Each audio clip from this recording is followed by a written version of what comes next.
about food there? Food. It's quite different. It's very different. Right. Yeah. Yeah. So we tried a lot of like very famous one, like Peking duck, local Hohhot, and actually back in my hometown Hohhot, Kacper tried so many weird exotic food. Didn't you? Yeah, I did. I had a lamb testicle. How does it taste? It tasted a bit like kidney. Yeah. So not particularly good, but it was a good experience to have.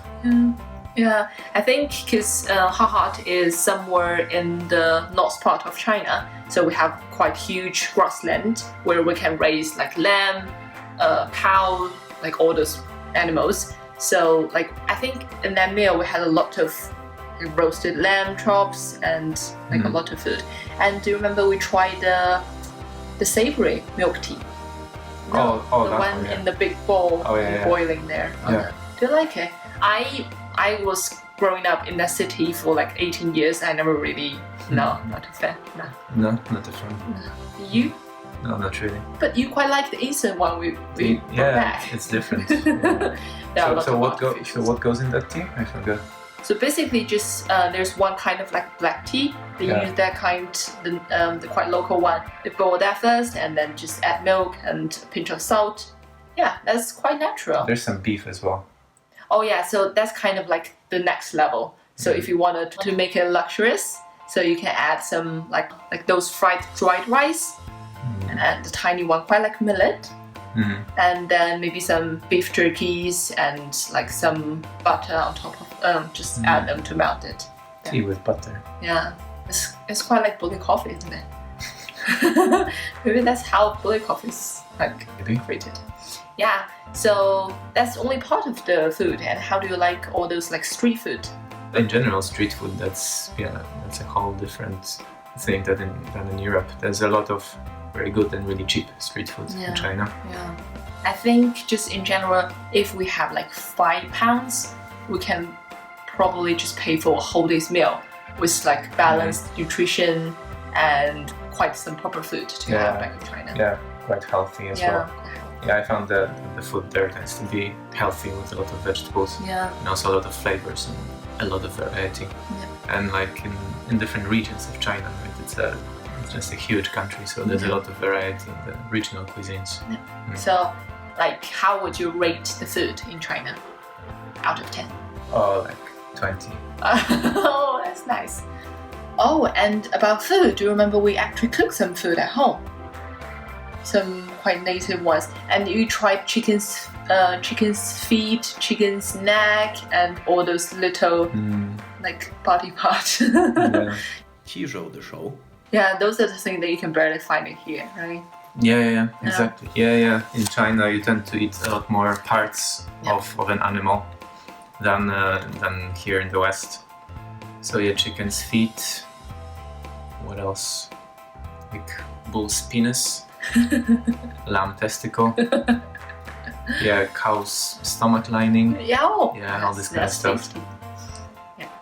And the last part is, how do you feel the people there? People. Wow, Kacper's so flattered there.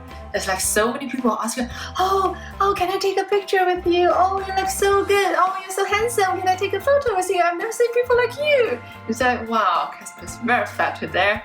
Exactly. So, but except for that, what do you think of the people there? Or they be very friendly, nice, or mean? I don't know. It's kind of hard to say. I mean, I didn't really talk to a lot of people, because I guess you did most of the talking, because you speak the language.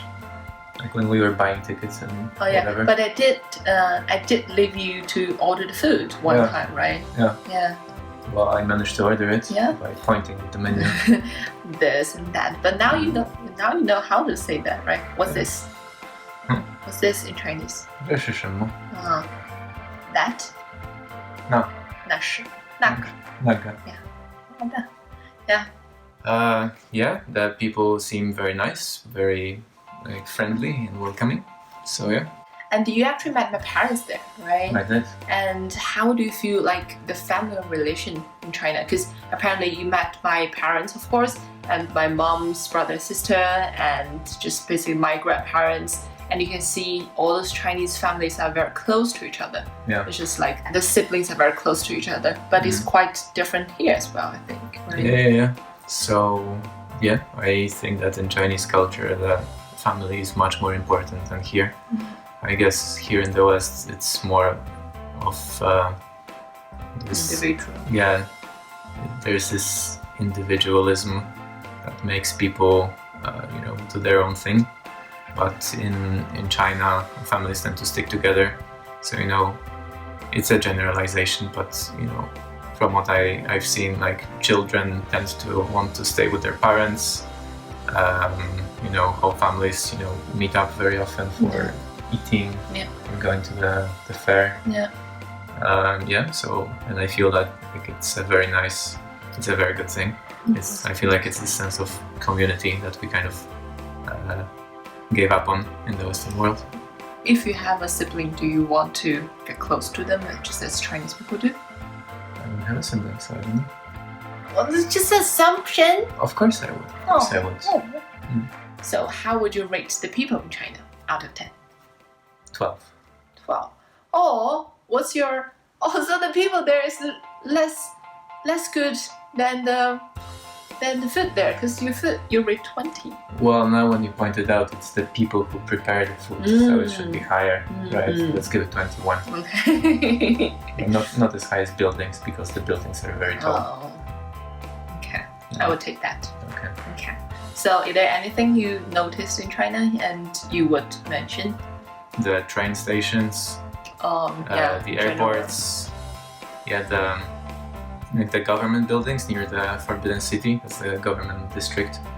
They're just huge. They're absolutely massive. Yeah. And we visit Tiananmen Square. Yeah. And also Mausoleum. No, we didn't get in because the queue was too big. Wow, that's crazy on that day, isn't it? Yeah. Oh, the high-speed rail is amazing. The bullet train. Yeah. Yeah, they're building that. And I think the bullet train is already ready from Beijing to Hohhot. So normally we'll take the sleeping train for overnight, which is like 6 hours. But more than 6. The one we're taking is over 6 hours, but the average one is kind of like 6 hours. The one I took when I was in college. Okay. Yeah, and now I think the time is like within 2-3 hours. That's very good. Yeah, that's much faster. So basically, if you want, you can just get there in the morning and go back to your hometown, back to your home in the night, if you want to spend that much money in commuting. Yeah. Yeah. And anything else?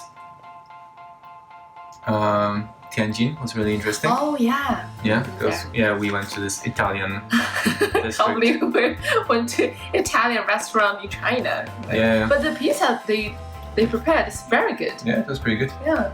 Yeah, they had some good beers as well. Oh yeah. So yeah. Yeah. We definitely did enjoy the food there a lot. And I feel we gained a lot of kilo. Oh yeah, we did. It was very good. And the grocery shops. Oh yeah.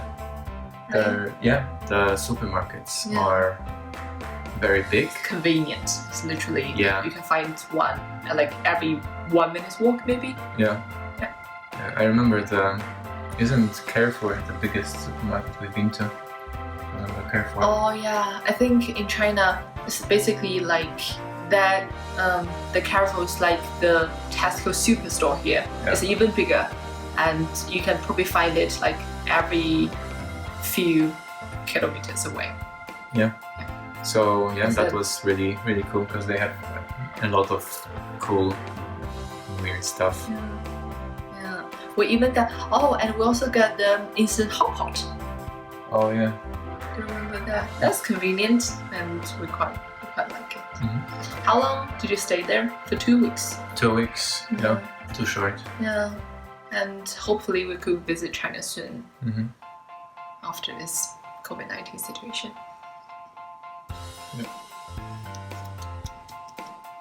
These are some of my impressions from China.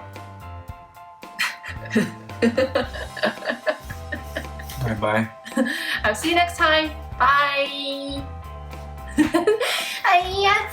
Be natural. I can't, I'm stressed. You're stressed. Don't be stressed. Camera shy.